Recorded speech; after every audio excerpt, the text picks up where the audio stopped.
Your brain is organized to reflect everything you know in your life. Your brain is a record of the past. It's an artifact of everything you've learned and experienced in this moment. Feelings and emotions are the end product of past experiences, and we can remember experiences better because we remember how they feel. So most people wake up in the morning and they start remembering all their problems, and those problems are connected to certain people and certain things at certain times and places. The moment they start thinking about those problems, they're thinking in the past.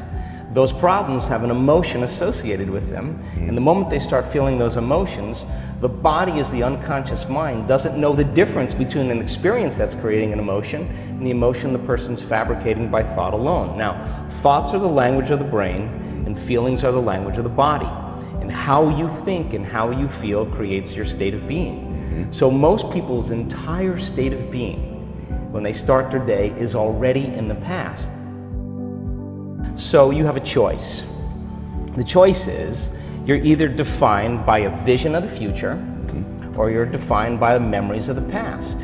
And when you decide to say, okay, I'm going to change, and you decide one thing, I'm not going to eat this food, I'm going to wake up earlier, I'm going to do something aerobic, I'm not going to have sugar after 6 o'clock, whatever it is, the person, whatever choice a person makes. The moment you make a choice to do something differently, and the hardest part about change is not making the same choices you did the day before, get ready, because it's going to feel uncomfortable. It's going to feel unfamiliar. There's going to be some uncertainty and unpredictability, and that's the moment the game is on. Yes. So then most people, their body has been conditioned emotionally to be the mind. So now the body says, wow, I'd rather hang on to my guilt than take a chance and possibility. I'd rather live in fear than trust in the unknown. So once the person feels uncomfortable, the body goes, whoa, wait a second, we're out of the program here, and body starts influencing the mind. That's right. So it says, start tomorrow, you'll never change, you don't have the money to do this, you're not good enough, your mother told you were this, your father's fault, it's your ex's fault, you know, all of the voices that come up. Now here's the deal, if you respond to those voices, those same thoughts as if they're true, by the way, they're always going on behind the scenes of your awareness, but now they're amplified because you're outside your comfort zone. You believe in that thought.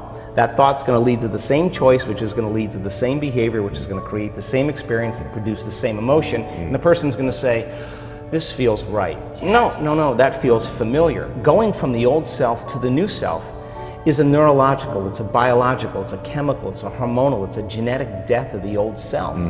And people will say to me, in that void, in that unknown, I can't predict my future. And I'll say to them, the best way to predict your future is to create it. Not from the known, but from the unknown. Love it. So close your eyes now and think about that vision. Once you start thinking about that vision of your future, you're activating the creative centers in your brain. And naturally, you begin to think about putting yourself in the scene. Yes. And the act of doing that, when you're truly passionate and truly present, the moment you're defined by that vision, when the thought in your mind becomes the experience, you begin to feel the emotion of the event before it's made manifest. Now, you're giving your body a sampling, a taste of the future.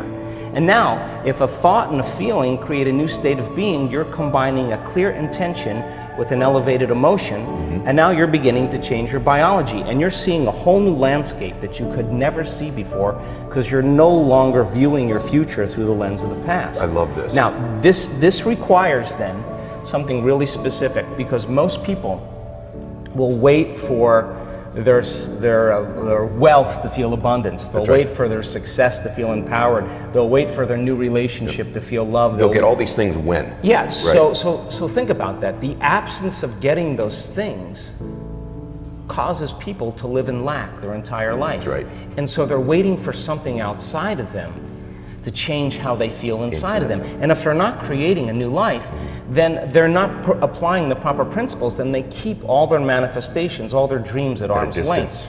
Well, think about this. If you get up feeling gratitude, if you get up feeling empowered, if you get up feeling whole, if you get up feeling unlimited, why would you worry about whether it was going to come or not? You would feel like it already happened.